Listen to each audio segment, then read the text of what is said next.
Hola, ¿qué tal? Bienvenido a este espacio dedicado a Cártama, Cártama Viva.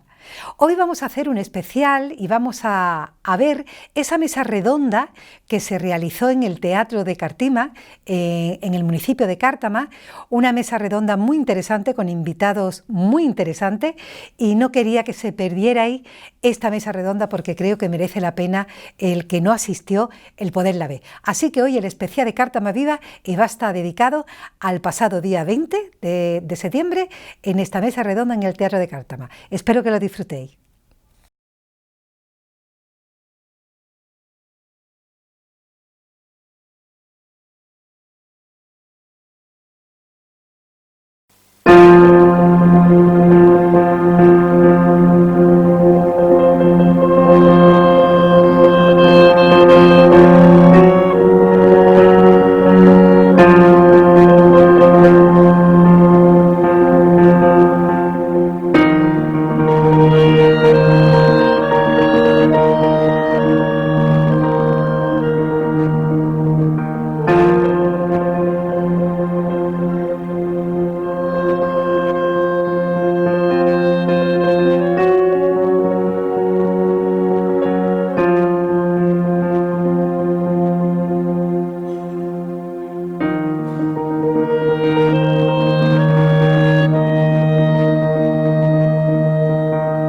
Bueno, ¿empezamos? ¿No?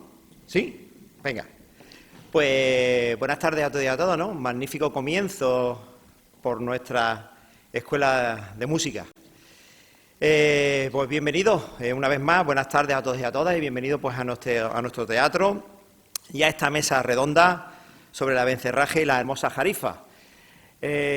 Antes de nada, pues daros la bienvenida, ¿no?, a cada uno de vosotros. He visto por aquí, bueno, pues miembros del sector educativo, profesores, profesoras, de asociaciones, incluso de diferentes municipios también. Y nada, a cada uno de vosotros, daros la bienvenida y muchas gracias por acompañarnos.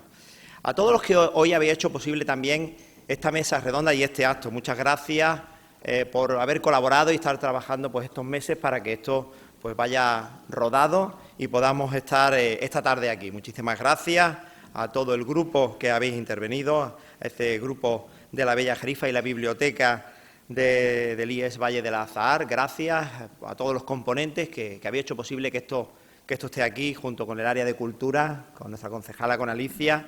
Gracias. Gracias también pues a los miembros de la corporación, de los diferentes partidos que hoy estáis aquí y nos acompañáis. Quería empezar, ¿quién nos diría? Pepe, nuestro anterior alcalde, Pepe, ¿quién nos diría estas noches de la Bella Jarifa? Rosa también, que la tenemos por ahí, anterior concejal de Cultura, a Mavi también. ¿Quién lo diría? Pues estamos ya en la 10ª edición de las Noches de la Bella Jarifa, ¿no? Aquellos comienzos cuando empezamos que todos nos tachaban de locos, que no estábamos cargando las tradiciones del pueblo, que no sabíamos lo que hacíamos, que a dónde íbamos, y tuvimos que luchar contra viento y marea para sacar este proyecto adelante y reconocer la gran historia y la gran cultura que tenía escondido y que tiene escondido pues nuestro municipio, ¿no? Pero pusimos empeño, esfuerzo, muchas horas de dedicación y hoy estamos pues en esa 10ª edición de las Noches de la Bella Jarifa y haciendo actos como este, actos culturales que van a reconocer y nos van a redescubrir pues esa historia tan hermosa que tenemos ahí, no solamente de Cártama, sino de los pueblos limítrofes a él, como Coín o como Álora. Ayer pudimos echar un ratito, una cervecita, y pudimos echar un rato de charla con algunos de los integrantes que hoy van a participar en esta mesa redonda, y la verdad pues que terminas maravillado, ¿no? Y fascinado por el grado de conocimientos que tienen de esta historia y cómo te desmenuzan la historia, te la hacen comprender y el gran significado que tiene trasladado a aquella época. Claro está, ahora pues, pero cuando te la explican y la trasladas a aquella época, pues ves lo importante que fue esta obra literaria.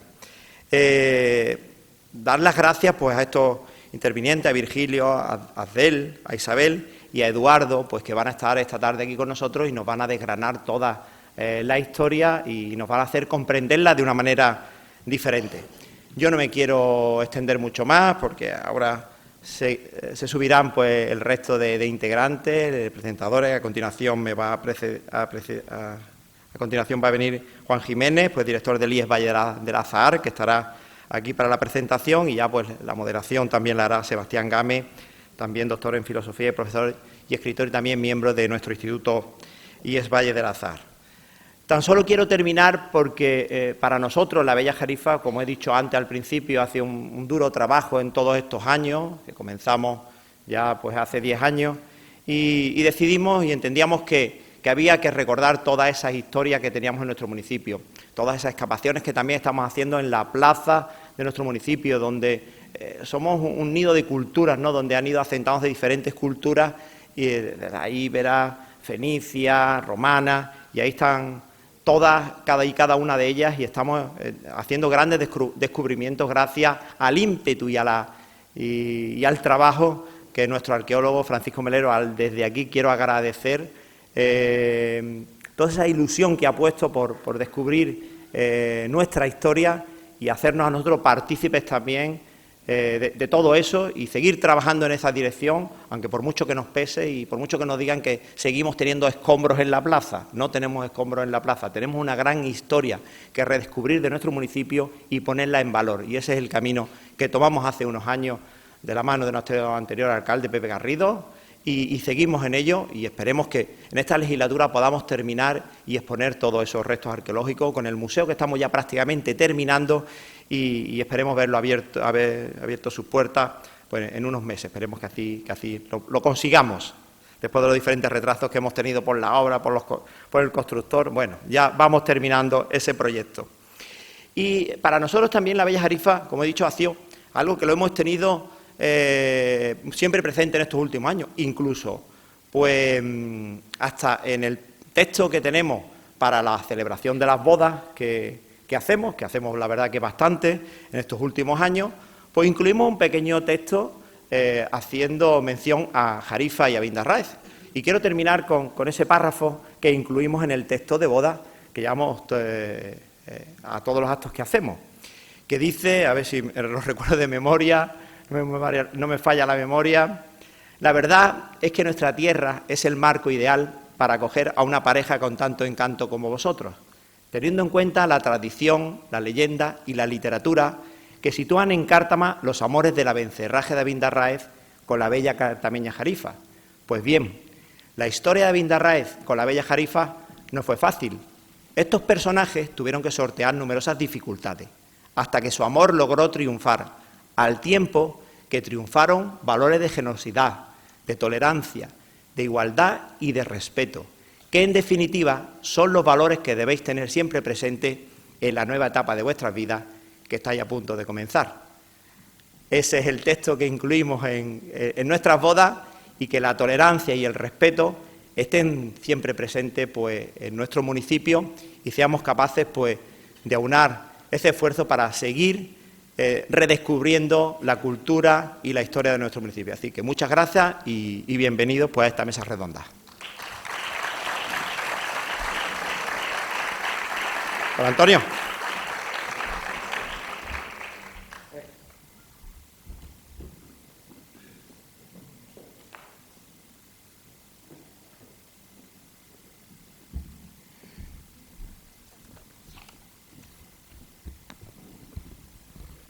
Hola, buenas tardes a todos y a todas.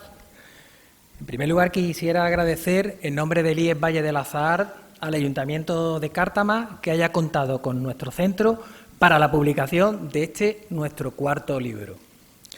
Ya en 2001 colaboramos en una primera versión de La Bencerraje y hasta la fecha de hoy hemos publicado un libro de actividades de animación a la lectura, una antología de relatos de Emilia Pardo Bazán y ahora, en colaboración con el Ayuntamiento de Cártama, hemos participado en esta edición adaptada de La Bencerraje y la hermosa Jarifa, dirigida especialmente para el alumnado de tercero de ESO. Permitidme que me quede con este detalle en particular. Aunque este libro narra una historia de hace 450 años, que ahora se recoge completa y en una versión para los más jóvenes, es sencillamente porque nuestra intención era hacer llegar el mensaje de concordia que encierra el Bencerraje a quienes tienen en sus manos el futuro. Por ello, podemos sentirnos orgullosos de presentar un libro que suma a la literatura la convivencia, esta última tan importante y necesaria en nuestro tiempo. Nuestro reconocimiento a todos los que han hecho posible y de manera muy especial a Pedro Dueñas, que se han encargado de la adaptación, mi más sincera enhorabuena. Y ahora no me quiero extender más, hay bastante tiempo ahora para la mesa redonda. Voy a dar paso a María Tavera y a José García, quienes le harán un fragmento de la obra. Muchas gracias.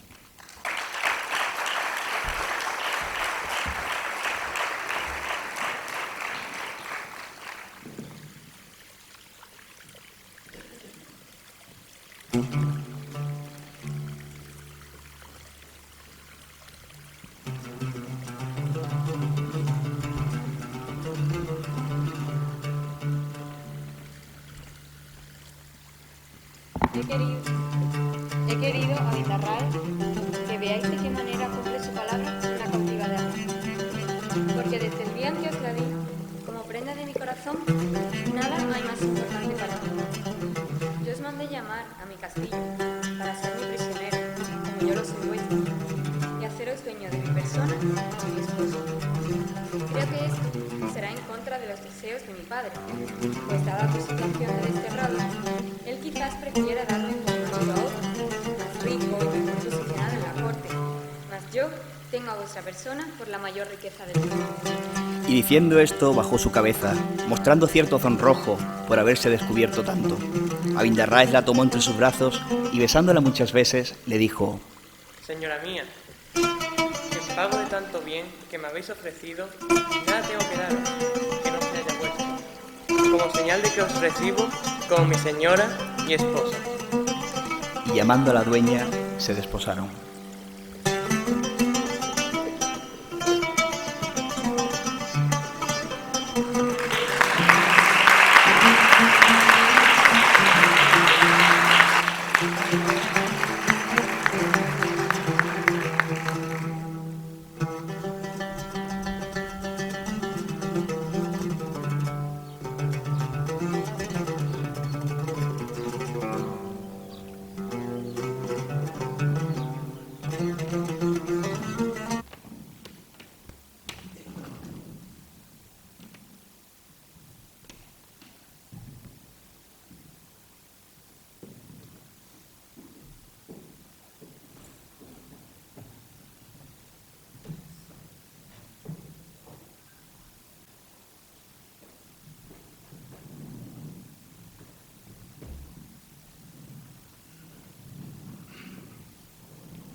Buenas tardes a todos, bienvenidos, muchas gracias por vuestra presencia. A continuación, siguiendo la idea del alcalde, suelo pensar que las piedras solo le hablan a quienes conocen su historia. De manera que tenemos la suerte, el privilegio de contar con 4 personas que son especialistas en esta obra literaria que nosotros celebramos ya por 10ª vez y que nos van a ilustrar acerca del contexto, de los valores históricos y transculturales que pueden llegar al presente y que todavía no han perdido vigencia, no han perdido actualidad, con el fin de que nosotros podamos enriquecernos de los valores estéticos, éticos y políticos de esta obra. A mi derecha, Virgilio Martínez Enamorado, doctor en Historia Medieval, profesor de la Universidad de Málaga, arabista especializado en el Al-Ándalus y el Magreb medieval. A mi derecha, Abdel, doctor en Traducción e Interpretación por la Universidad de Málaga y traductor e intérprete del árabe. A mi izquierda, Isabel, doctora en Literatura Comparada, profesora, novelista, editora y traductora al francés de la Bencerraje y la Hermosa Jarifa. Y a mi izquierda, Eduardo Torres Corominas, doctor en Filología Española, profesor de Literatura Española en la Universidad de Jaén y especialista en el Abencerraje y la Hermosa Jarifa. Vamos a comenzar con Eduardo. La pregunta con la que queremos comenzar es: ¿qué significó el abencerraje en su época? Buenas tardes a todos.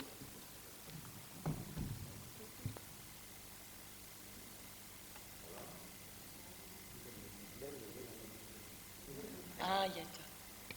Hola. Bueno. Buenas tardes a todos. Bueno, lo primero que quiero hacer es dar las gracias, al Ayuntamiento de Cártama y en general a todas las personas que han participado en la organización de este evento. Para los que hemos dedicado tantas horas de nuestra vida al estudio del abencerraje, era casi una asignatura pendiente, la de acudir al lugar de los hechos, acudir a Cártama, a Álora y poder contemplar, esos castillos, esos caminos, evocados en la novela. De tal manera que para mí pues es una ocasión realmente especial, y me siento muy agradecido por la acogida que me habéis brindado todos, de verdad os lo agradezco. Bien, el significado de la novela El abencerraje, por resumirlo, y utilizando palabras de mi maestro Antonio Rey, podríamos decir que es que El abencerraje probablemente después del Lazarillo de Tormes es la mejor novela española escrita durante el siglo XVI.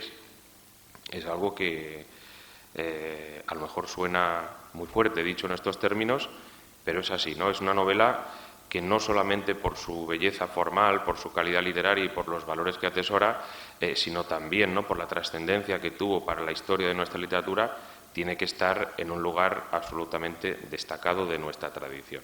Lo que voy a intentar hacer ahora en breves minutos es explicaros, ¿no?, a los que no estéis muy familiarizados con la historia, qué es El Abencerraje, ¿no?, esa novelita que sirve de inspiración a todo lo que estamos haciendo estos días, ¿no? Fijaos, El Abencerraje es una novela que se escribe a mediados del siglo XVI.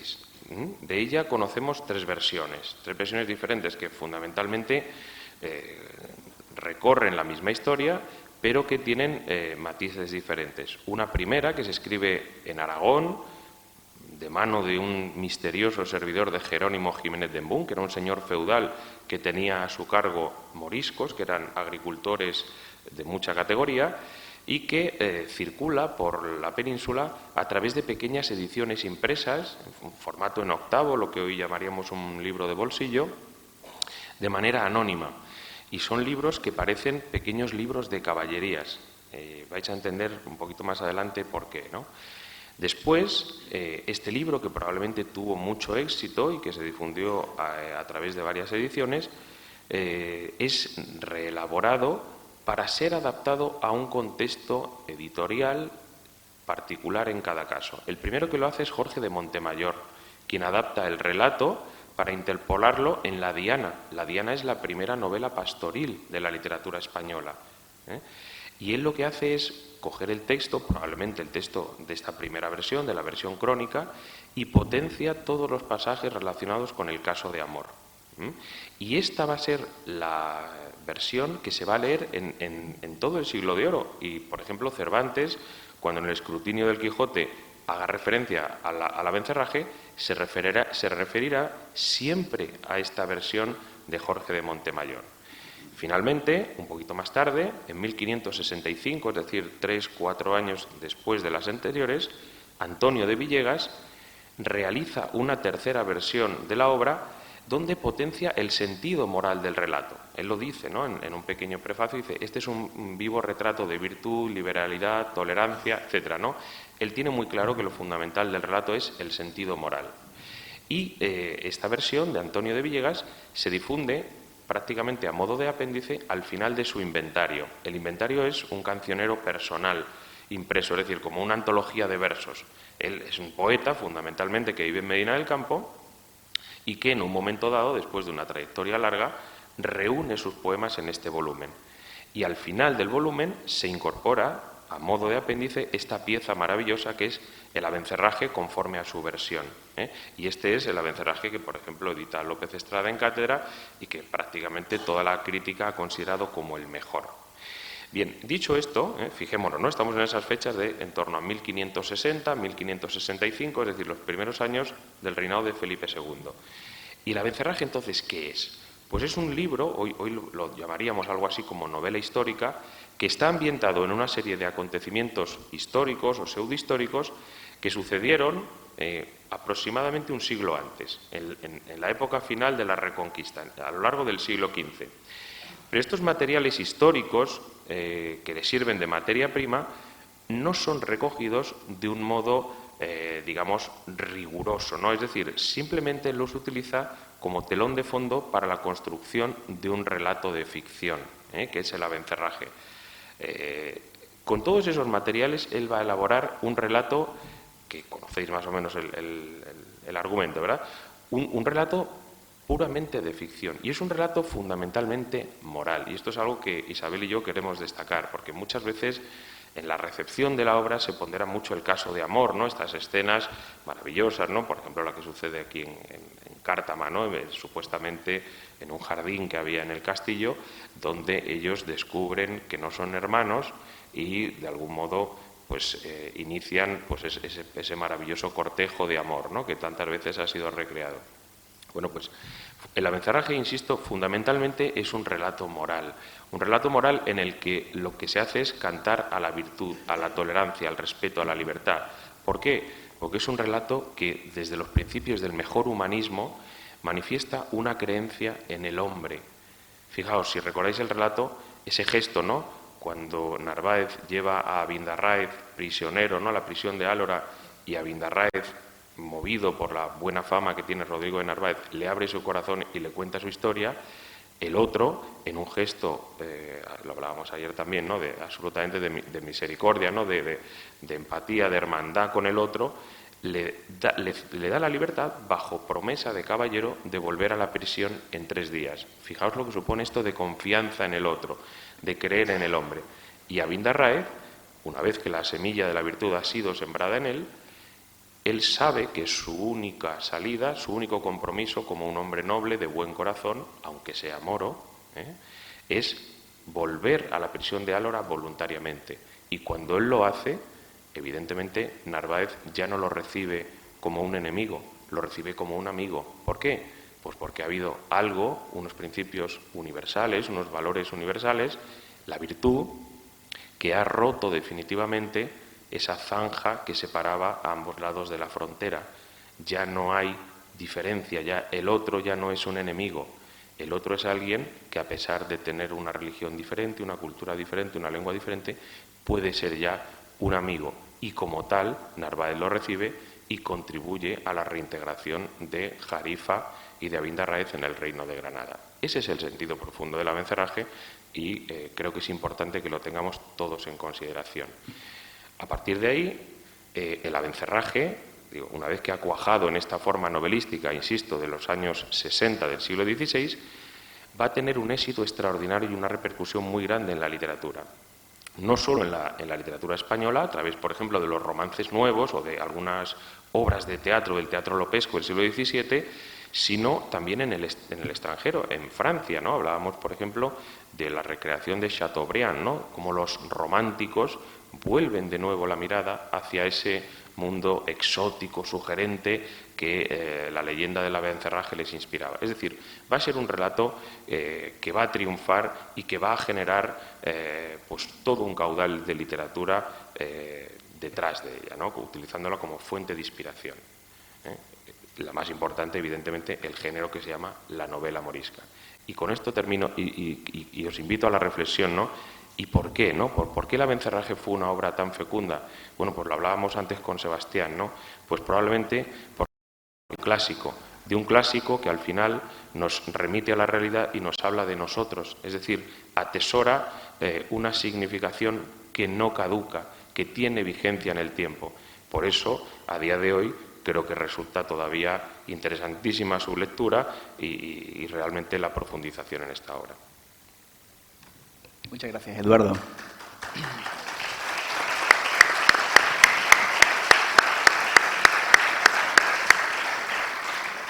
Ha mencionado a un gran escritor francés, Chateaubriand, y antes el director del IES Valle del Azahar, Juan, mencionó un valor, la concordia, que es también, como sabemos, el nombre de una conocida plaza de París, ¿no? La concordia significa ir los corazones juntos. Isabel, que conoce muy bien la ciudad y la literatura, ¿qué interés tiene traducir al francés esta obra literaria en el siglo XXI? Pues yo vivo en un país donde el Islam, de hecho, es la segunda religión mayoritaria después de la católica. Hay más de 4,5 millones de musulmanes que viven en Francia, lo cual representa el 7% de la población, que no es nada. No quiero hacer un curso de política francesa, pero hemos tenido algunos asuntos polémicos al principio de los 2000 con la ley del velo, la famosa ley del velo, y eso muestra que Francia se plantea claramente la posición del Islam, los derechos de los musulmanes en Francia y sobre cómo se puede convivir con el Islam en la cristiana mayoritaria.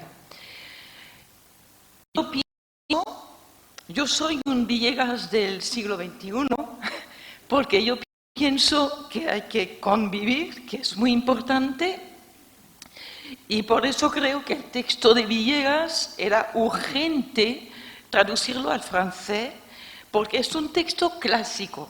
Y aunque eso puede ser el reproche, de hecho, que me han hecho muchas editoriales, es una obra clásica, es una novela corta, nadie la va a leer. Y yo apostaba de que, aunque lo leyeran nada más que 1000 personas, pues eran 1000 personas ganadas al tema. Y por eso decidí traducirlo y editarlo. Y creo que está bastante bien recibido. Hace 2 fines de semana estuve en el sur de Francia en una feria del libro y donde presentaba los libros de la editorial, dentro de los cuales El Abencerraje, y cuando contaba de qué iba, por ejemplo, yo resumía, va de la historia de la amistad entre un caballero cristiano y un caballero musulmán que, a pesar de las diferencias, se respetan y se convierten en amigos. Pues he vendido 4 ejemplares, con lo cual para un pueblo, porque es un pueblo mucho más pequeño que Cártama, que para mí es un éxito.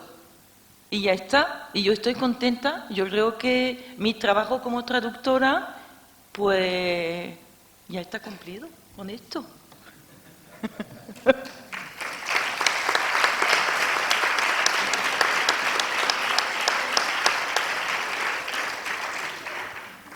Gracias, Isabel. Siguiendo la misma línea discursiva con la que ha terminado Eduardo y ha proseguido Isabel, vamos a formularle a Abdel, que es traductor y conoce muy bien la cultura, vamos a preguntarle si existen valores transculturales, es decir, valores comunes y universales, más allá de las diferencias culturales. Vivimos, como sabemos, en un mundo globalizado, donde existe una creciente interconexión económico-política y de individuos de diferentes culturas que continuamente están migrando. Y esta obra literaria, tal como nos acaban de demostrar Eduardo e Isabel, presenta una serie de valores que tal vez tengan un fondo común entre las personas más allá de las diferencias culturales. Valores como la generosidad, la concordia, la lealtad, la confianza mutua, la reciprocidad.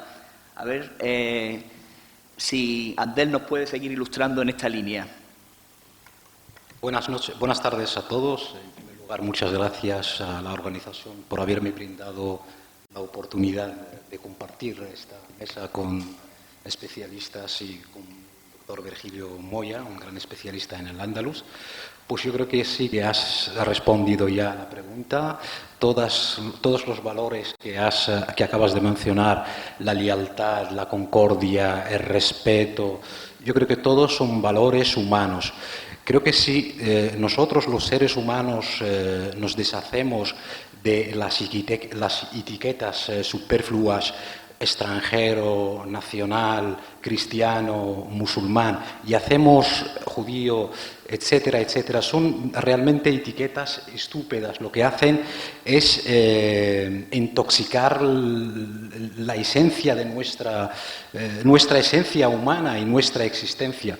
Pues yo creo que al fin y al cabo lo que debe primar es nuestra condición humana y creo que en este sentido que lo que hace falta es conocer al otro, y creo que no podemos respetar a una persona o a una cultura si no la conocemos. Desgraciadamente hoy en día hay mucho desconocimiento y de ahí que todos estamos llamados a educar desde el conocimiento, porque yo creo que educar desde el conocimiento es el primer paso para conseguir la anhelada, digamos, comunidad global, si cabe la expresión. Muchas gracias.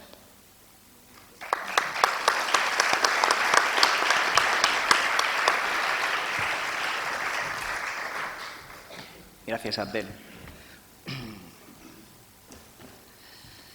Virgilio,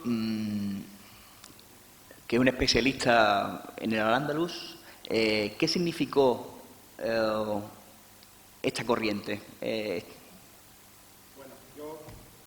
Buenas tardes a todos. Yo tengo que decir que, claro, yo soy historiador, soy especialista en la literatura española del siglo XVI. Desde luego, esta novela la conocemos desde hace muchos años y refleja muy bien lo que es ese mundo de frontera entre la Corona de Castilla y el Sultanato Nazarí de Granada, en este recóndito sudeste peninsular, cuando se produce esa conexión siempre expuesta en términos belicosos entre musulmanes y cristianos, y refleja muy bien todo ese mundo. Quiero decir que el autor pues recoge muy bien lo que es ese mundo de frontera con esos galanes árabes, o nazaríes en este caso, de los Banu Sarraj, la gente de esta familia que tiene tantísima influencia en Granada y que están a punto incluso de desbancar a los propios nazaríes en su momento, ese mundo castellano de cortesanos, la mujer presente también, la sharifa, la jarifa, y en definitiva está reflejando esa situación de frontera en ese Al-Ándalus terminal en el siglo XV, cuando se está produciendo pues una guerra que va a terminar finalmente en un periodo de relativa paz que se da después de la conquista de Antequera y que poco después vendrá con el gran impulso conquistador que traerán los reyes católicos y demás.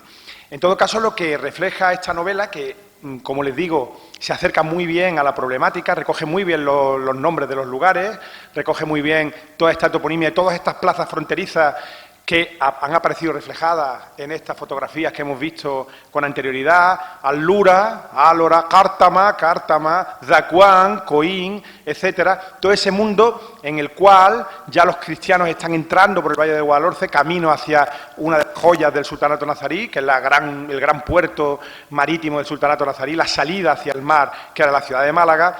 Y en todo caso, como les digo, como historiador, observo que hay unos elementos bastante congruentes, bastante consecuentes en esta hermosa novela morisca. Como les decía, Al-Ándalus en esta situación, en el siglo XV, es una sociedad que está a punto de desaparecer, de fenecer, por el impulso de esa conquista que viene desde el norte, no solo por Castilla, sino también por los catalanes y ya antes, un poco antes también los catalanes, pero también los portugueses por el oeste. Es un mundo a punto de desaparecer que se mantiene en este rincón suroriental de la península ibérica durante casi 3 siglos. No es poco tiempo. Y claro, si hay una región donde esa presencia de Al-Ándalus ha sido más perdurable en el tiempo, es precisamente este Valle del Guadalhorce, esta Serranía de Ronda, esta Sarquía, estas regiones, estas comarcas de Granada y de Almería. Una novela como esta pues refleja muy bien ese mundo terminal de Al-Ándalus, el fin de Al-Ándalus, cómo termina esa sociedad ante el impulso avasallador realmente de todas esas potencias cristianas que van a dar finalmente una conquista final que llegará a Málaga en 1487 con unas consecuencias verdaderamente catastróficas. La población de Málaga fue prácticamente aniquilada, toda la población malagueña fue aniquilada por los castellanos. En todo caso, como les digo, esta novela pues viene a reflejar muy bien todo ese mundo de frontera, ese mundo de conexiones entre cristianos y musulmanes, un mundo que no era tan sólido como parece, muy al contrario, un mundo líquido. No sé si saben ustedes que Pérez Reverte acaba de publicar una novela sobre el Cid, se llama Sidi, en árabe Sidi es señor, y claro, es una novela donde se refleja también ese mundo de frontera en unos siglos, unas centurias anteriores, en el siglo XI, XII, y de alguna manera todo ese constante de la frontera, todo ese mundo de la frontera se va a mantener vigente hasta, por supuesto, el siglo XV. Y me atrevería a decir que hasta el siglo XVI, incluso después. Por consiguiente, lo que tenemos ante nosotros es una novela básicamente del tema morisco, siglo XVI, pero con un componente histórico muy fundamentado, con un componente histórico bastante sólido. Eso significa que el autor conocía muy bien de lo que estaba hablando y el autor, por ejemplo, los nombres árabes están relativamente bien transcritos. Abindarraez es Ibn al-Rais, por ejemplo, los Banu Sarraj, los Abencerrajes, un linaje que se remonta nada más y nada menos que al siglo IX. Tenemos constatada su presencia en territorio andalusí desde el siglo IX. Sharifa, Jarifa, él conocía, parece ser, todos esos nombres y algunos de los topónimos. Refleja, por tanto, un acercamiento bastante profundo a esa realidad. Y esta novela sirve, como han expresado anteriores conferenciantes, sirve desde luego como modelo. Modelo porque yo creo que Al-Ándalus, que es un mundo en muchos aspectos recreado en las sociedades árabo-islámicas, representa una suerte de paradigma cultural de primer orden y como paradigma cultural es un ejemplo, un modelo. Y en el mundo árabe musulmán, Al-Ándalus es un modelo y tenemos que tratar de encontrar pues rasgos de ese encuentro que decía Abdel, de esa concordia, a través de obras como esta. Desde luego, ya lo ha dicho Isabel, tenemos en nuestras tierras actualmente una proporción importante de musulmanes, en España llega casi a 1 millón de personas, mayoritariamente marroquíes, y tenemos que hacer pues una política evidentemente de integración, porque esos musulmanes serán en el futuro, si no lo son ya, claramente españoles. Entonces me parece que a través de este tipo de encuentros, a través de este tipo de obras, como la que estamos comentando, se puede producir un acercamiento hacia esas comunidades desde una óptica pues de entendimiento, de concordia, de paz, en definitiva, de reencuentro entre dos culturas que estuvieron enfrentadas antaño. Muchas gracias.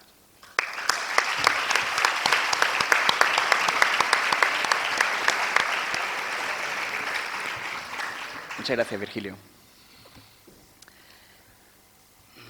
La siguiente pregunta que le vamos a formular a Eduardo es ¿por qué es tan significativa esta obra desde un punto de vista ideológico, lo cual equivale aquí a decir los valores literarios, estéticos, éticos, políticos, en su contexto histórico? Bien. Fijaos, cuando uno estudia el Abencerraje y estudia su contexto histórico, es cuando uno realmente se queda sorprendido, ¿no? Porque se da una contradicción extraordinaria entre el tren de los tiempos, hacia dónde derivaba la historia de España y el sentido de la obra. Se ha dicho muchas veces que el Abencerraje es el canto de cisne del humanismo español y probablemente es su canto más bello. Es decir, es aquella obra donde estos valores de virtud, tolerancia, libertad, respeto, etcétera, etcétera, quedan plasmados y ponderados de un modo más claro y más contundente. Cuando uno eleva la mirada, amplía el ángulo de visión y analiza el contexto histórico, se da cuenta precisamente del carácter revolucionario de ese mensaje expresado, representado por la obra en ese momento de la historia. Fijaos, estamos en los primeros años del reinado de Felipe II y Europa está dividida en dos bloques, el bloque católico en el sur y el bloque protestante en el norte, y ya no hay manera de reconciliarse. En 1563, o sea, los mismos años en que estamos hablando que se escriben las distintas versiones del Abencerraje, se clausura el Concilio de Trento, que va a ser, digamos, el motor, ¿no?, de ese rearme del mundo católico para enfrentarse ideológicamente, culturalmente al mundo protestante. Es lo que tradicionalmente se ha llamado la contrarreforma, ¿no?, o reforma católica, ¿no?, según la historiografía más moderna. Es decir, el mundo occidental, el mundo cristiano, ha renunciado ya a la convivencia. No son capaces de vivir bajo el mismo cetro, en el mismo reino, cristianos católicos y cristianos protestantes.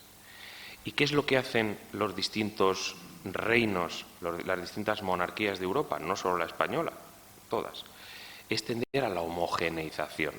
¿Qué significa eso? Es decir, vamos a ser todos iguales, vamos a pensar igual, vamos a comportarnos del mismo modo, a tener las mismas ideas y creencias, la misma cultura, las mismas ropas, porque si no, no somos capaces de convivir. Ellos entendían que la diversidad, el otro, era un enemigo. ¿Por qué? Pues porque la diversidad, la otredad, era de alguna manera el caldo de cultivo de una posible sublevación política, que era exactamente lo que había sucedido en Alemania, en el Imperio, con los protestantes, de ser una herejía, ¿no?, una escisión de la Iglesia Católica, se había convertido en una rebelión política contra Carlos V. Pasados 30 años después de las primeras tesis de Lutero, el mundo católico cobra conciencia del peligro de la diversidad. Y me diréis, ¿y esto qué tiene que ver con el Abencerraje? Pues fijaos, tiene mucho que ver. Si pensáis que en el Reino de Granada había todavía una comunidad enorme de moriscos, es decir, aquellos pobladores, ¿no?, de los antiguos pobladores de Al-Ándalus que se habían quedado viviendo en el territorio del antiguo Al-Ándalus bajo digamos, la monarquía hispana, pero que todavía no habían sido plenamente asimilados, es decir, que todavía mantenían su religión, su lengua, sus costumbres, etcétera, etcétera, todas sus señas de identidad. ¿Qué sucede? Que en este contexto que os estoy dibujando constituían un potencial peligro. Si recordáis y conocéis, por ejemplo, la historia de Miguel de Cervantes, podéis cobrar conciencia de que en el este del Mediterráneo estaba el Imperio turco y corría el temor, la idea de que estos moriscos del Reino de Granada podían actuar como aliados de los turcos en un hipotético desembarco. De tal manera que para la monarquía hispana la diversidad, tanto de los protestantes en el norte de Europa como de los moriscos en el Reino de Granada, eran potencialmente peligrosas. ¿Y cuál fue la política que adoptó Felipe II en estos primeros años de su reinado?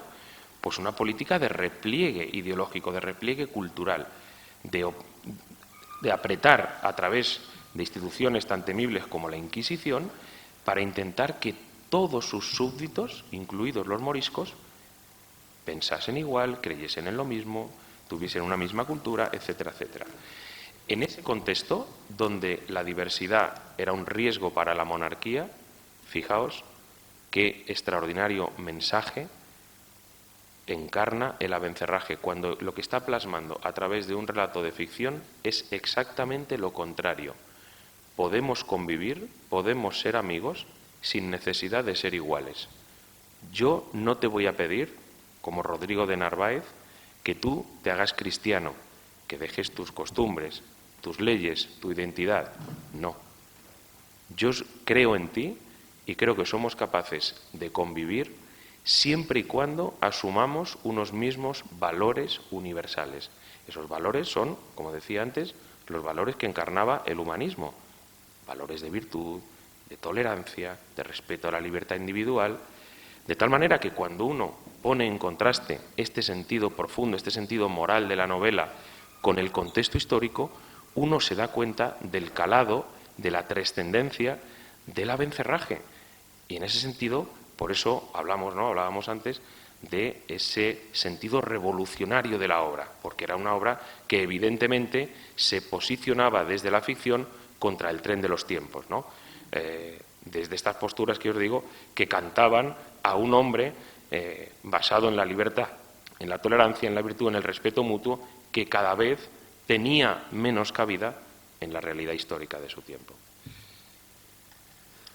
Muchas gracias.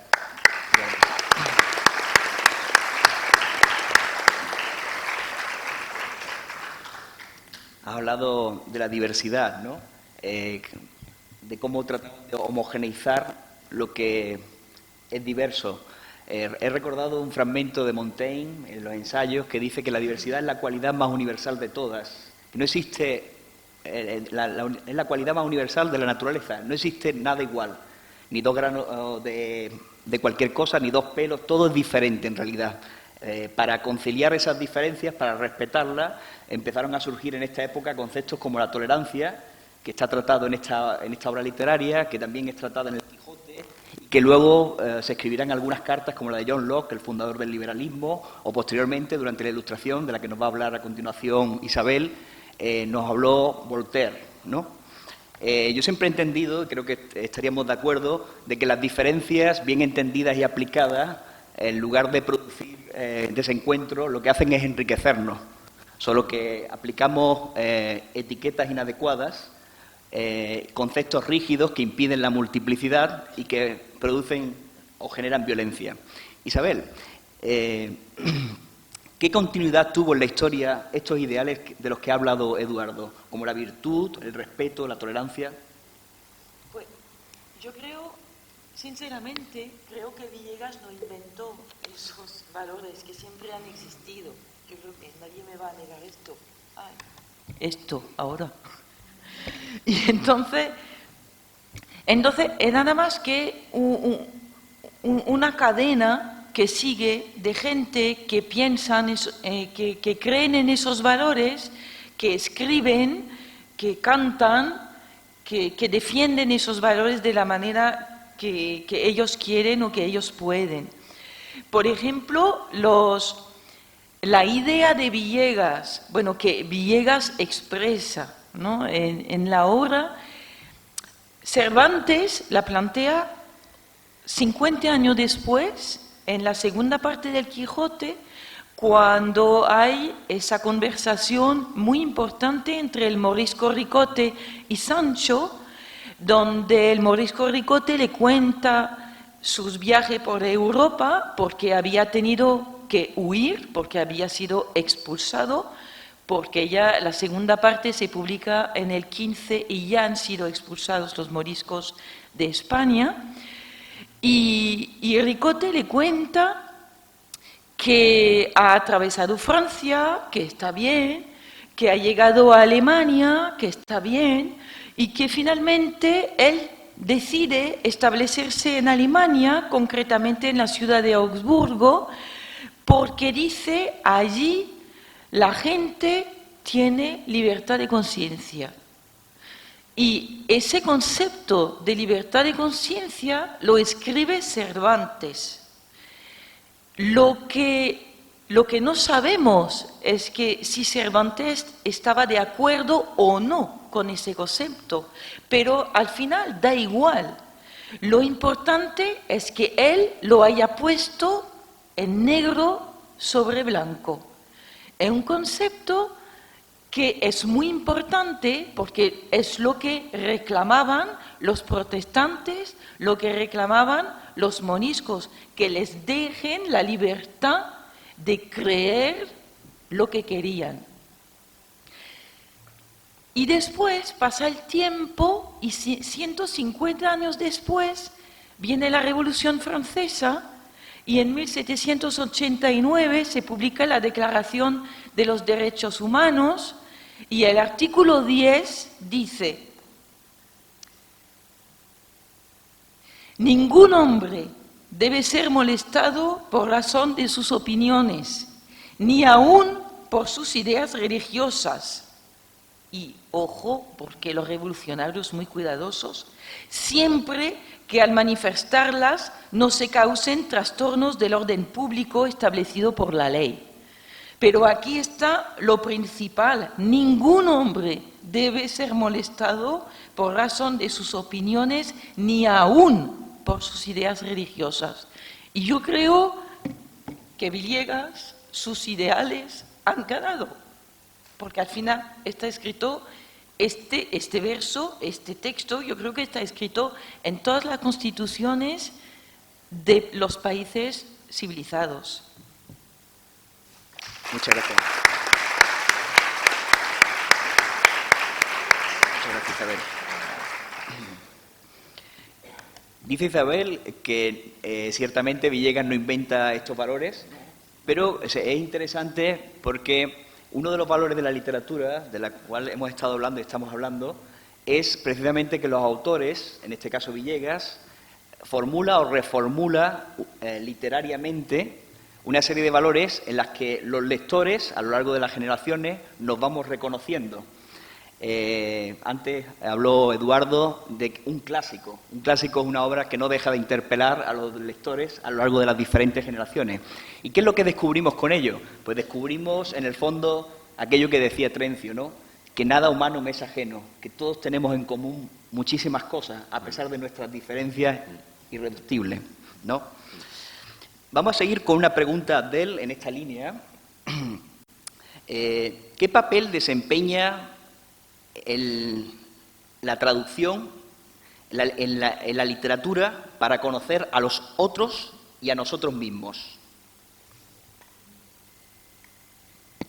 La traducción pues sirve para salvar las barreras de comunicación y si nos remontamos, por ejemplo, a los siglos anteriores, creo que la mayor parte de los movimientos, de los fulgurantes movimientos culturales que conoció la humanidad, pues siempre ha estado la traducción detrás. Me voy a centrar sobre todo en el fulgurante movimiento cultural que conoció la cultura árabo-musulmana, y me refiero a la Casa de Sabiduría, Beit al-Hikma, que era realmente una escuela de traducción, y allí pues se vertieron muchas obras, primero de medicina, por necesidad, y después obras de filosofía, porque, digamos, la filosofía, sobre todo Aristóteles, porque los musulmanes, como todos sabemos, la creencia en el Islam pues se basa en tres pilares. El primer pilar es el conocimiento, y el segundo pilar es la fe, y el tercer pilar, digamos, es la acción. El conocimiento, porque los musulmanes, para, digamos, tener una creencia correcta, pues deben en primer lugar pues tener conocimiento suficiente para conocer a Dios. ¿Cómo conocerlo? Pues a través de las señales, por ejemplo, que hay en el universo, y después ese conocimiento pues se convierte en una fe que anida en el corazón, y después viene el tercer pilar, que es la acción. ¿Qué pasa? Pues hoy en día la mayor parte de las sociedades, digamos, musulmanas, pues sufren unas altas tasas de analfabetismo, pues casi el 47%. Por lo tanto, cuando no hay conocimiento, pues no hay una, diríamos, fe, entre comillas, correcta, y por lo tanto la acción pues puede ser una acción desvirtuada. Y lo que estamos viendo, digamos, hoy en día. Después de esta digresión, digamos, al papel de la traducción. Pues la traducción, como hemos dicho, pues es un instrumento muy importante. Y incluso si nos fijamos, por ejemplo, en la Escuela de Traductores de la Casa de Sabiduría, pues ahí también podemos apreciar cómo cristianos, nestorianos, fueron realmente los artífices de ese proceso de traducción de las obras helénicas y helenísticas al árabe, y gracias, digamos, a ese proceso de traducción, pues los musulmanes han podido, digamos, conseguir un desarrollo importante, y la lengua árabe se convirtió en una lengua franca, y después pues la Escuela de Traductores de Toledo pues ha relevado la Beit al-Hikma, y se han traducido, digamos, una serie de obras, y de algún modo pues han contribuido más o menos en lo que conocerá Europa, que es el Renacimiento europeo. Por lo tanto, la traducción tiene un papel importantísimo, un papel decisivo para, digamos, tender puentes entre las culturas y para conocernos los unos a los otros.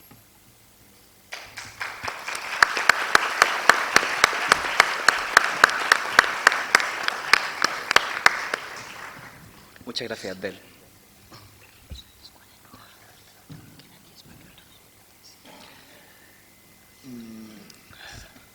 Me gusta subrayar la idea de que la historia no es solo lo que ocurrió, sino lo que continúa sucediendo por lo que ocurrió. De manera que sería interesante que nos hablara Virgilio de la vigencia de la actualidad de Al-Ándalus en nuestros días.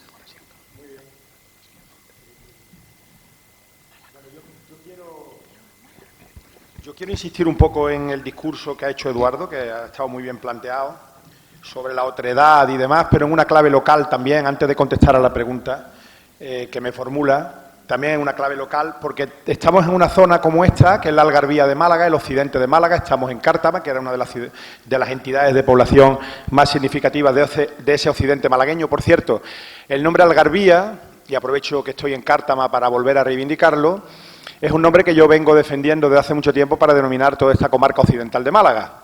En los años 70 se creó el término axarquía, no se creó, se recreó, se reinventó el término axarquía, el término de oriente de Málaga, y creo que de la misma manera que en los años 70, con un evidente éxito, se recuperó el nombre axarquía, habría que hacer lo propio con el nombre Algarvía, en el cual Cártama tiene mucho que decir. En ese contexto histórico al cual se ha referido anteriormente Eduardo, podemos encontrar una zona como esta de la Algarvía, en la que está poblada de moriscos. Todos estos pueblos que se contemplan desde aquí están llenos de los descendientes de este Abindarraez y de esta Jarifa. Casarabonela, Casarbonaira, Munda, Monda, Guaru, todos estos pueblos cercanos, Junquera, son pueblos de población morisca. Con ello, ¿qué quiero decir? Bueno, pues la valentía de un autor como Villegas para reivindicar de alguna manera todo lo que significa ese mundo ya prácticamente desaparecido, es un mundo terminal, un mundo que va a sufrir los embates de la monarquía hispánica poco tiempo después con la expulsión general del Reino de Granada. Expulsión generalizada que es de una crueldad verdaderamente impresionante. Yo no vengo aquí a reivindicar al Andalus, No vengo a reivindicar al andaluz, y ahora hablaremos de la pregunta que me has formulado, no vengo a reivindicar al andaluz porque al andaluz no puede ser reivindicado desde una posición de raciocinio, quiero decir, en una sociedad que desapareció, y como una sociedad que desapareció, en todo caso, bueno, los herederos no están aquí, los herederos podrían estar, si acaso, en el norte de África. Pero sí, como españoles, tenemos que saber que el fin de Al-Ándalus, el siglo XV, y sobre todo la expulsión de los moriscos, fue de una crueldad verdaderamente notable, notabilísima. Y los cronistas castellanos y los documentos castellanos son absolutamente justos a la hora de describir esa crueldad. Estamos hablando de una expugnación completa de comunidades enteras que son llevadas a otros lugares. Algunos estudiosos, como unos profesores de la Universidad de Sevilla, que ahora no recuerdo su nombre, que han estudiado los archivos de protocolo de Sevilla, demuestran cómo la población fue absolutamente dinamitada y toda la población morisca del Reino de Granada repartida por todo el territorio de la Corona de Castilla. Ellos hablan de pulverización de la sociedad morisca. Insisto, no vengo aquí a reivindicar al andaluz, pero quiero que ustedes sepan que estas localidades son fundadas sobre la destrucción de una sociedad anterior, que es la sociedad andalusí, prácticamente exterminada. Y el caso de Málaga es muy sintomático. La ciudad de Málaga sufrió un asedio que duró 3 meses y del asedio surgió una población que va a ser completamente esclavizada. Todos los andalusíes de Málaga van a ser esclavizados y van a ser vendidos como esclavos en un comercio mediterráneo en el cual el papado tiene una significación muy destacada. Al-Ándalus es una sociedad que desapareció, claro. Al-Ándalus es una sociedad que tiene de todas maneras una gran vigencia en el mundo árabe. Ali lo puede testificar también. Es un mundo que desapareció y es una suerte de Arcadia perdida para los musulmanes. Algo así como lo que representa Grecia y Roma para nosotros, para el mundo occidental. Algo parecido a lo que representa ese legado, que lo tenemos tan presente, de Grecia y Roma. Claro, hay reivindicaciones de Al-Ándalus que son absolutamente ridículas, como puede ser la de los islamistas y demás, que hacen una reivindicación política de Al-Ándalus pensando que alguna vez se puede recuperar ese territorio perdido. Es sencillamente una fantochada, como usted, que puede ser peligrosa, pero no deja de ser una fantochada. Pero en todo caso sí que Al-Ándalus nos puede servir en el presente para hacer un ejercicio de comprensión entre culturas y para establecer unas relaciones con los que son los otros, con esa otredad a la cual nos hemos referido, en pie casi de igualdad. El mundo occidental es un mundo que ha creado, Isabel lo ha traído muy bien aquí, ha creado los derechos humanos, ha traído pues los principios universales de respeto hacia los demás, etcétera. Y esos principios, por supuesto, son reivindicables hasta unos extremos enormes, claro que sí. Son nuestros principios, son los principios de la Ilustración. Nosotros somos hijos de la Ilustración, somos los valedores de la Ilustración. Esa Ilustración, de alguna manera, también se dio en Al-Ándalus, con todas las diferencias que se quiera. Al-Ándalus fue una sociedad tampoco tan excepcional. En el mundo árabe medieval se dan sociedades muy similares al Al-Ándalus en cuanto a que se dan momentos de gran eclosión cultural. Estoy pensando en el Bagdad Abbasí del siglo IX, del siglo X, que vivió algo parecido a lo que fue Al-Ándalus. También se ha hablado de la Beit al-Hikma de Bagdad, que fue un momento también de una eclosión cultural verdaderamente sorprendente. Pero muchos de esos valores de la Ilustración, sin saberlo la Ilustración, que es lo curioso, ya están de alguna manera planteados en Al-Ándalus, por Al-Ándalus o por descendientes de andalusíes. Y desde aquí quiero reivindicar la figura de un descendiente de andalusíes que es posiblemente el visionario más grande que ha tenido la historia, y se llamaba Ibn Khaldún. Ibn Khaldún es un personaje absolutamente fascinante que está avanzado a su tiempo en unas dimensiones verdaderamente inescrutables. Él escribe en su gran obra, La Muqaddima, que no hay que golpear a los niños, que golpear a los niños es contraproducente. Tiene que llegar la pedagogía del siglo XIX para decir lo mismo que decía Ibn Khaldún en el siglo XIV, descendiente de andalusíes, nacido en Túnez, pero de origen sevillano. Es decir, nos está diciendo en el siglo XIV que la aplicación de correctivos como son el golpe o el bofetón, etcétera, al niño es completamente contraproducente. Fíjense ustedes, por eso les digo que esos principios de la Ilustración que nos marcan nuestra vida. Cuando hacemos nudismo en la playa, estamos reivindicando la Ilustración, por ejemplo. Pues esos principios que están presentes en nuestra sociedad, en algunos personajes andalusíes o de origen andalusí, como Ibn Khaldún, ya se plantean. Bien es cierto que tímidamente, necesitamos mucho más tiempo. Los ilustrados desconocían por completo toda esa tradición de origen andalusí, pero en todo caso llama la atención cómo se produce esa coincidencia en determinados planteamientos en tiempos muy, muy anteriores. Es decir, que buena parte de lo que después será el desarrollo literario de la Ilustración, que es posiblemente el movimiento cultural que más cambio ha producido en el mundo, ya se anuncian independientemente en Al-Ándalus. Por eso la vigencia de Al-Ándalus en tantas cosas. Al-Ándalus es una sociedad absolutamente sorprendente en tantísimas cosas. Aquí hay un patrimonio, un legado andalusí muy potente. El nombre de Cártama es un nombre romano, pero ha pasado por lo andalusí. El nombre de Cártama, ya saben ustedes, Cártama, por ejemplo, es un lugar de asentamiento del Junt del Jordán de primera magnitud. Es seguramente la localidad, junto con Archidona, más importante de la provincia, de la actual provincia de Málaga en el siglo VIII. Quiero decir que ese legado andalusí está aquí, está en el subsuelo, en esta ciudad de Cártama, pero no en Cártama, en cualquiera de los pueblos de la provincia de Málaga.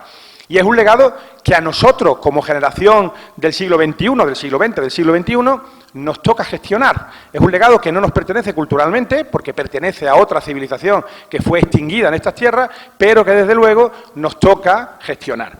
Y es un legado universal. Aunque sea un legado fundamentalmente español y portugués, no podemos pensar que es un legado exclusivamente peninsular o ibérico, sino que es un legado a nivel mundial. Y ese legado, como el legado griego, como el legado romano, no pertenece solo a los que lo atesoraron en el pasado, a esos andalusíes, sino que ahora podemos proyectarlo hacia el futuro con la idea de crear un mundo más justo, más libre y más igualitario. De ahí la vigencia que puede tener ese legado andalusí tan significativo, un legado que desde luego, aunque pueda parecer que está muerto, también podemos decir que en muchas facetas se encuentra vivo entre nosotros.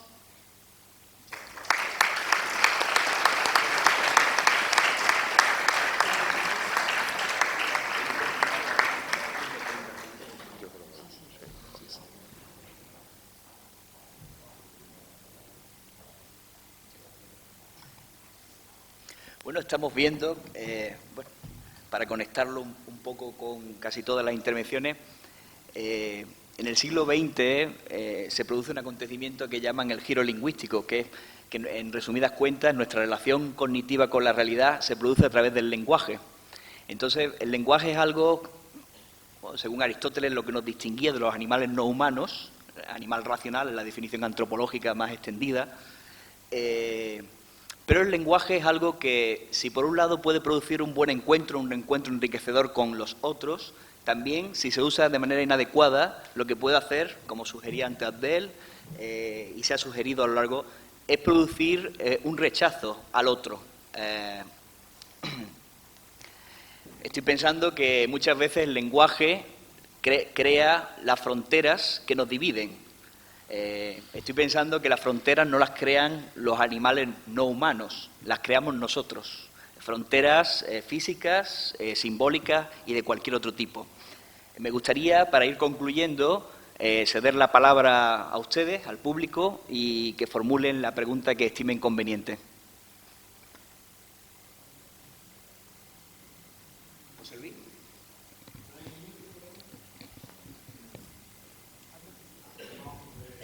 Inténtalo, creo que se puede escuchar.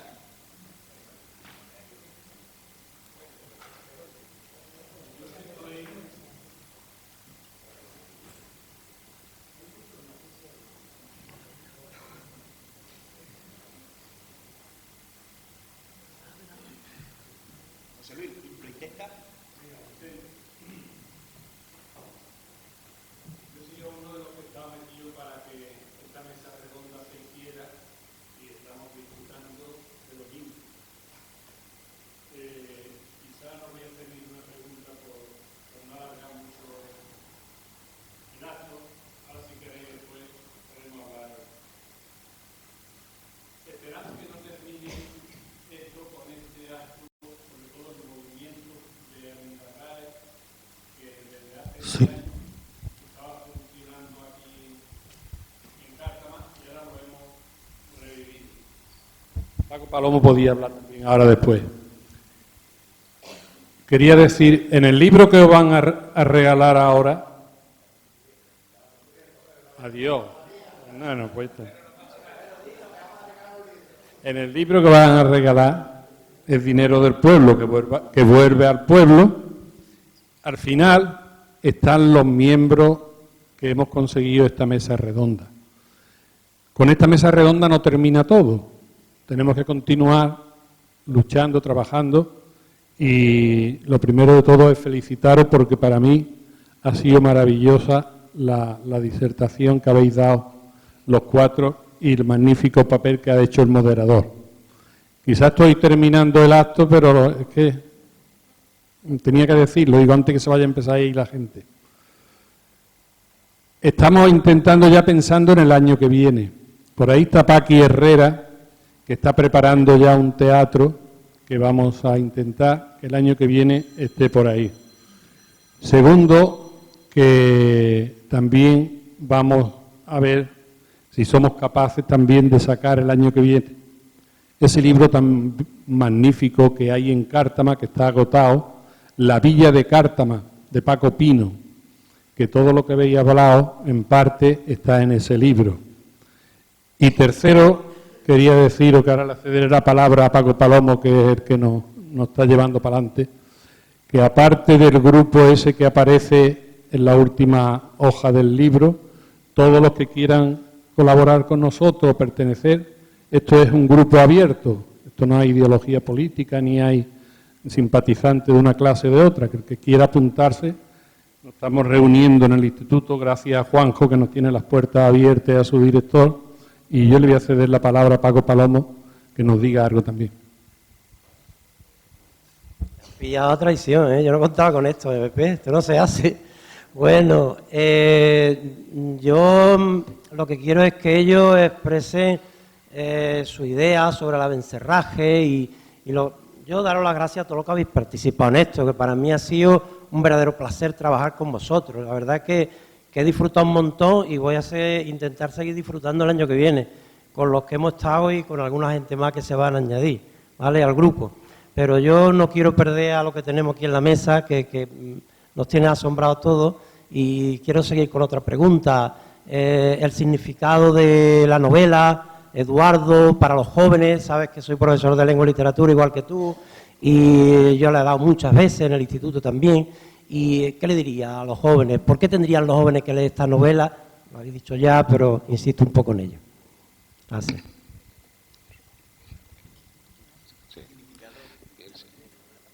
Bueno, yo creo que es una novela, lo primero, extraordinaria a nivel estético. Pero más allá, ¿no?, de eso, insisto, yo creo que es una maravilla el podernos introducir en un texto donde lo mejor de estos principios universales, ¿no?, que han ido perviviendo a lo largo de la historia, se materializan en un relato al mismo tiempo tan cercano, ¿no?, un relato de frontera que sucede por estos caminos, ¿no?, en estos castillos, por estos bosques de la zona, ¿no? Entonces, a mí me parece que en ese sentido es fundamental que tengamos en consideración lo que hemos dicho antes, ¿no?, que todos estos valores son universales y, cuidado, son valores que hay que considerar y que hay que cuidar. Yo muchas veces se lo digo a mis alumnos, ¿no? Yo nací en el año 76, soy un hijo de la democracia, pero la democracia no ha estado siempre ahí, ni estos valores han estado siempre ahí. Ha habido mucha gente que ha tenido que luchar y que morir porque hoy tengamos una sociedad más tolerante, más respetuosa, donde la libertad individual pues sea algo insoslayable, y en ese sentido el abencerraje encierra todos estos valores. Evidentemente, aparte de todas estas consideraciones morales, yo creo que es también una delicia, ¿no?, que se pueda leer esta obra y disfrutar de esa maravillosa prosa del siglo de oro, donde pues motivos tan sugerentes, ¿no?, como este de los caballeros, las escenas de amor que proceden de la tradición sentimental, en fin, todo eso que de alguna manera forma parte del legado cultural universal, pero también de esta tierra, ¿no?, de estos tres pueblos, pues lo cuidéis y lo conservéis. Y yo realmente lo digo, ¿no?, que vengo de fuera y siempre he estudiado la novela desde la lejanía. Creo que os podéis sentir orgullosos de este abencerraje y, de verdad, me alegra muchísimo ver este movimiento de recuperación de la obra, de intento de impulso, ¿no?, de su conocimiento en toda la sociedad, porque creo que verdaderamente encierra pues lo mejor que ha podido dar la cultura humana, ¿no?, la cultura, en este caso, occidental. Y en ese sentido, ya os digo, os animo a todos a que la conozcáis, a que la leáis y a que intentéis profundizar en su sentido último, porque realmente creo que todos seréis un poquito mejores y ensancharéis el espíritu después de haberla conocido.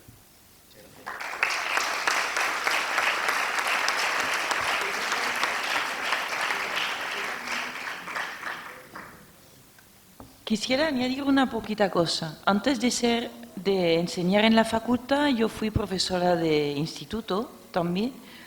Y un día pues tuve que escoger un libro para mis alumnos de 5e, es decir, tenían 13 años. Y escogí un libro que se llama en francés El Príncipe Omeya, y que narra la historia de Abderramán I, de su huida de lo que es ahora Siria, para llegar aquí y fundar el primer emirato omeya de Granada, bueno, de Córdoba, que digo. Y es un libro escrito por un americano que solo ha escrito este libro, lo ha escrito para sus 2 hijos, y pone, lo recuerdo de memoria, la dedicatoria dice, pues para mis 2 hijos, que tengan siempre el valor y el coraje de Abderramán. Y era una obra totalmente nueva, que en Francia no se suele dar mucho, porque no la conocen. A mí, claro, me interesó, porque habla de Abderramán, que es uno de mis héroes. Y entonces pues la leímos en clase. Y al final, ¿qué tal os gustó la obra? ¡Ay, señora! Una maravilla, nos encantó, chicos, chicas, todos. ¿Por qué? Pues simplemente porque hay una historia de amor a las chicas. Hay una historia de lucha contra el enemigo Abbasí, que quiere matar al bueno de Abderramán, y los chicos. Y hay la historia tremenda de amistad entre Abderramán y su caballo, que le ayuda, y sin el caballo Abderramán no se hubiera salvado nunca. Y entonces, todos, chicos y chicas, esta historia genial. Pues yo digo que esto lo mismo. ¿Qué es? Hay una historia de amor, las chicas, genial. Hay 2 caballeros con mucho valor y que se respetan y que son nobles. El uno es un poco mayor, pero tiene mucha experiencia de la vida. El otro es joven, como un adolescente que descubre el amor, lo que hace cualquier adolescente de nuestra época, y lo hace bien y lo vence. Y entonces, ¿cómo no les va a gustar esto? Digo yo.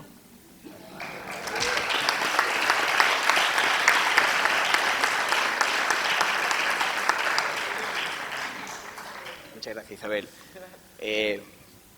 Virgilio y Abdel generosamente prefieren que preguntéis vosotros. Bueno, yo si acaso quería decir una cosa al hilo de lo que acaba de explicar Isabel. Hay algo en todo esto de la historia de Al-Ándalus que alguien de Hollywood tendría que venir a verlo, porque toda esta historia de Abderramán I, Abdagil, el que llega por primera vez al Ándalus, por cierto, es muy relacionado con Málaga y con esta zona, porque Abderramán I logra la aclimatación de la granada safarí, que viene desde Oriente, eso lo tengo yo estudiado, y lo hace en Casa Arbonela, que se convierte en el primer jardín botánico de Al-Ándalus.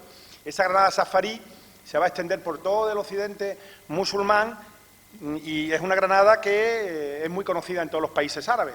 Yo estuve en casa de un amigo mío de filosofía, un profesor de filosofía de la Universidad de Rabat, y un día me da una granada y yo le pregunto, ¿y cómo le llamáis a esta granada? Y me dice, Rumán as-Safari, el nombre de Casa Arbonela. Safari es el nombre, y la gente de aquí le llama la granada zafarina. Fíjense ustedes, la granada zafarina, que se conoce en Coín y se conoce en Alaurín. Bueno, lo que quería decir que hay algo en todo esto, en todas estas historias, porque están muy bien contadas, muy bien relatadas, no ya la novela de Villegas, sino las propias crónicas árabes. Está también relatado toda esta historia de Abderramán I, de Omar ibn Hafsun, de Abderramán III. Todas estas historias requerirían de una gran producción de Hollywood. Si es verdaderamente, está hecho. Hace falta un buen guionista y hace falta, pues claro, dinero, que lo tiene Hollywood. Y saldría y saldrían grandes películas. Yo estoy seguro que este mundo no lo han explotado los de Hollywood, pero por desconocimiento. Esta misma novela... Yo estoy soñando con una peli sobre Abderramán I cabalgando por el desierto, huyendo de los guerreros feos, negros, abasíes que lo quieren matar. Pues ya somos dos, porque yo hace tiempo que vi en Abderramán I vi una gran producción, pero que sería un éxito a nivel verdaderamente mundial, porque tiene todos los ingredientes para ello. La matanza de toda la familia en Siria, cuando él huye cruzando el río. Yo me imagino a Antonio Banderas haciendo la de Abderramán I cruzando el río. Claro, pero es que es así. No, porque era rubio. Que de hecho la serie de Abderramán I, pues No, el primero era rubio. Sí. Era rubio con ojos azules.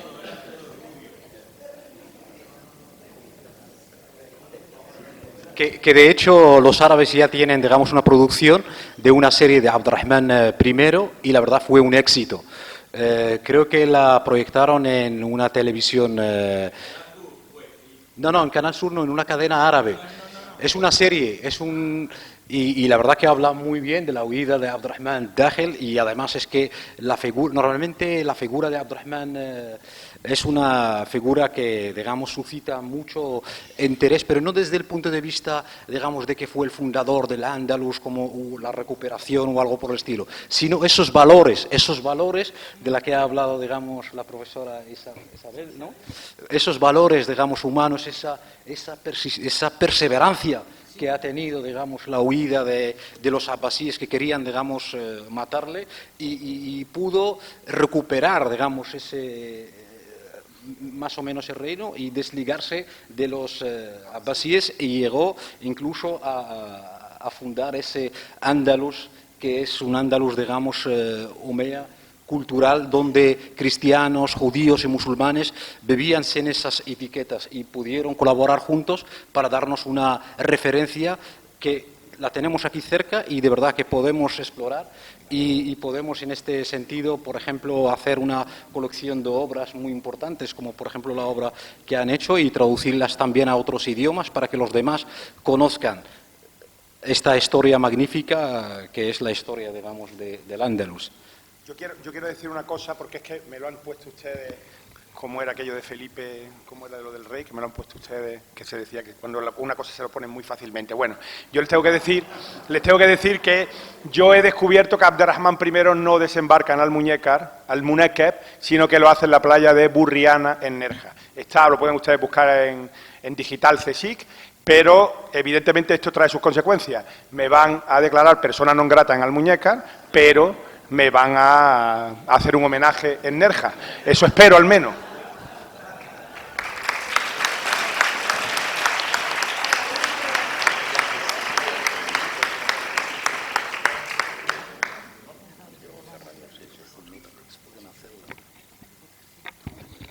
Pues muchas gracias por vuestra presencia, vuestro tiempo y vuestra atención. Así que vamos a clausurar ya el acto.